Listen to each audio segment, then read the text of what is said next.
The romantic relationship was well known to people close to my circle, and it is an open secret that we were in an on and off relationship. Conclusion. During our relationship, I knew Mr. Matlala as a businessman, having several businesses like Cat VIP Company, Medicare 24 Tshwane District, and other companies. I have never borrowed money from Mr. Matlala, and the monies and gift received from 2017 was a gift from a boyfriend.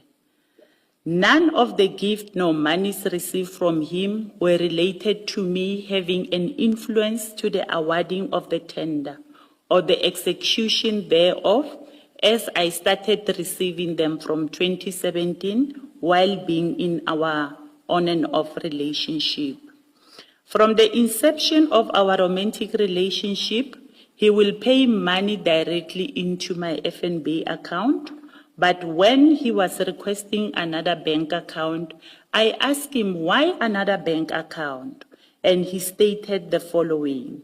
He doesn't want the wife to find out about our relationship, the gift and the monies, because she knows me only as a friend. Now that he has a contract with SAPS, he doesn't want it to look like he's paying me for favors and doesn't want the gift to jeopardize my career, as other people might think about it in the wrong way.